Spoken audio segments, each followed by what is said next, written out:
welcome back to my YouTube channel. Nama aku Ami Teresia. Di video kali ini aku bakal nge-review buku.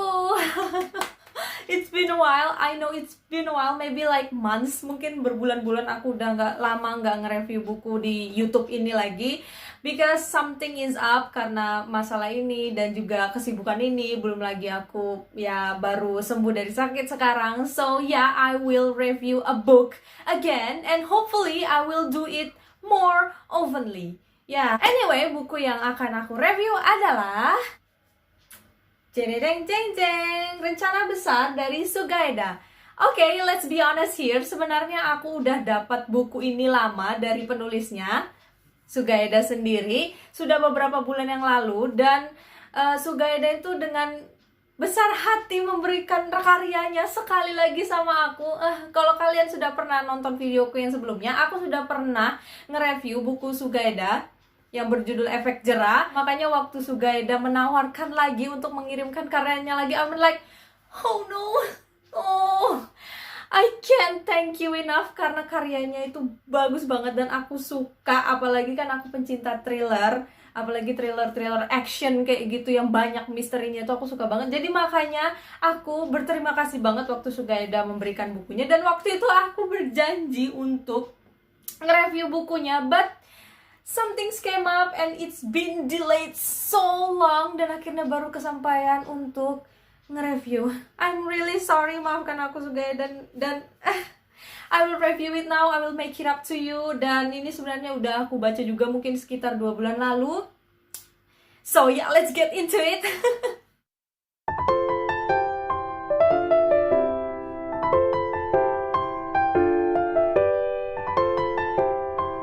Di sini bercerita tentang Pak Makarim. Di sini Pak Makarim memiliki misi untuk menyelidiki sebuah penggelapan dana di Bank UBI. Bank UBI ini adalah bank milik temannya Pak Makarim, dan temannya Pak Makarim ini menginginkan Makarim untuk menyelidiki penggelapan dana sebesar 17 miliar. 17 bukan sih? Oh iya benar, 17 miliar.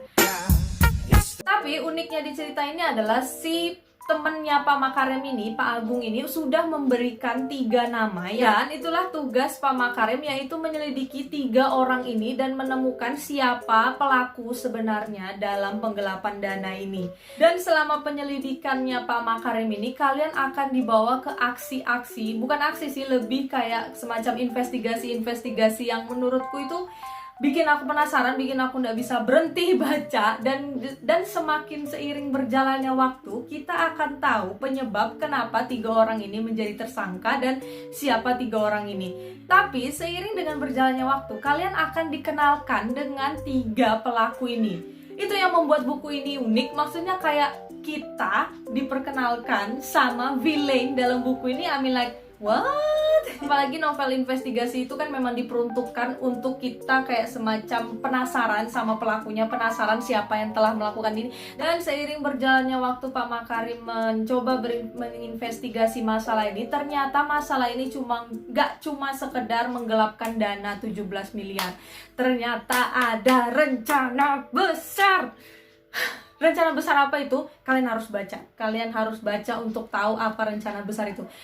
Pada bagian rencana besar itu aku merinding banget. Ada bagian klimaks dalam buku ini yang ketika kalian baca itu langsung gret banget gitu. Nah, dan ini kayak typical Indonesian people banget, typical anak muda Indonesia banget dalam menjalankan sebuah pemberontakan. Kalian sudah tahu itu pasti apa ya, demokrasi yang kayak gitu. Kalian bakal merinding waktu adegan demokrasinya, karena personally aku merinding waktu bagian demokrasinya. Oke, kita masuk ke reviewnya. Kalau kalian sudah pernah baca karyanya Sugaeda sebelumnya, yang Efek Jerah dan lain sebagainya, kalian pasti bakal familiar banget sama tulisan Sugaeda di dalam buku ini. Dan Sugaeda sudah dengan baik hati banget memberikan daftar istilah dan singkatan dalam buku ini. Jadi kalian bisa tahu kalau misalkan Sugaeda menggunakan kata-kata yang mungkin agak berat untuk dicerna pembaca yang gak terlalu familiar dengan kata-kata berat yang berhubungan dengan bank, yang berhubungan dengan politik. Sugaeda sudah membantu kalian Dan isn't he nice? Dan yang aku suka dari buku ini adalah buku ini kelihatan realistis banget. Maksudnya di sini digambarkan Pak Makarim ini sudah menikah dan sudah memiliki anak yang remaja. Jadi bisa kita bilang Pak Makarim itu udah nggak muda lagi. Dan di sini diceritakan Pak Makarim itu nggak terlalu bisa dalam action. Hanya di sini digambarkan Pak Makarim itu kayak like typical any father yang nggak tahu bela diri dan lain sebagainya. Jadi waktu aksi kita nggak akan disuguhkan dengan kehebatan seorang bapak yang bisa mukul orang. No, kita nggak akan disugarcoating dengan kekuatan bapak-bapak yang bisa memukul orang-orang atau kekuatan bapak-bapak yang tiba-tiba langsung nendang orang langsung tumbang. No, itulah yang membuat kita berdebar-debar pengen kayak semacam gemes gitu. Nah, tapi banyak plot twist. Ada beberapa plot twist yang menurutku tuh kayak dan tunggu, aku mau kasih tahu kalian suka nggak sih kalau misalkan kalian baca buku terus kalian jatuh cinta sama villainnya, kalian jatuh cinta sama penjahatnya karena mungkin latar belakang ceritanya lah atau karena sifatnya yang menurut kita masuk akal. Buku ini menyuguhkan itu, tahu kalian? Tapi aku nggak tahu kalian bakal gimana, tapi menurutku pribadi villainnya itu benar-benar masuk akal banget, apalagi kalau kita melihat real life. Dan I don't know. Tipikal Sugayada banget. Kalian di sini bakal menemukan kata-kata yang berat dan bagaimana Sugayada sedikit memancing kita untuk lebih kritis dengan dunia perpolitikan Indonesia atau dunia kekejaman dengan kasta-kasta yang ada di Indonesia. Ini buku cocok untuk dibaca untuk semua kalangan umur. Kalian orang tua cocok banget dengan baca buku ini. Apalagi kalian orang tua, bapak-bapak yang hobinya itu nonton berita terus ngomentarin berita itu, ngomentarin ini itu. Sir, you need to read this book right now. You need to read Sugayada's work right now.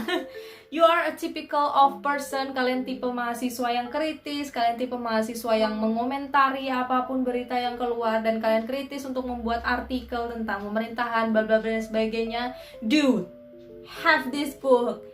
Buy this right now. Karena aku sudah pernah ngebaca buku Efek Jerahnya Sugayada, seneng banget bisa tahu sifat dari Pak Makarim yang di bagian efek jerah kan cuma Pak Makarim dikasih lihat itu kayak misteri banget gitu. Nah, bapak yang misteri banget gitu. Jadi kayak waktu mengetahui sifatnya Pak Makarim, masa lalunya Pak Makarim, I was like, God, I love Pak Makarim so much. Itu yang men-trigger aku pengen baca lebih banyak karya-karyanya Pak Sugayada. I want to know about this Makarim universe. Anyway, personally I love it. Aku suka, aku enjoy, dan mungkin ada beberapa sedikit dari buku ini yang agak sedikit membosankan. Apalagi untuk orang-orang awam yang nggak terlalu tertarik dengan dunia perbankan, mungkin kalian agak sedikit bosan untuk membaca bagian-bagian penjelasan tentang perbankan. But it will heal, itu bakal tersembuhi dengan aksi-aksi yang didapatkan dalam buku ini. So that's why aku memberikan rating 4 dari 5. Okay, that's all the review I can tell. Itu adalah reviewku secara personal, dan kalau kalian pengen mendapatkan buku ini, kalian bisa cek aja di Instagramnya Sugayada. Aku bakal naruh linknya di description box. Thank you so much for watching. Jangan lupa like, comment, dan subscribe video dan channel ini. Dan jangan lupa dukung aku di Traktir ya. Oke, terima kasih udah nonton. Bye-bye. Bye-bye.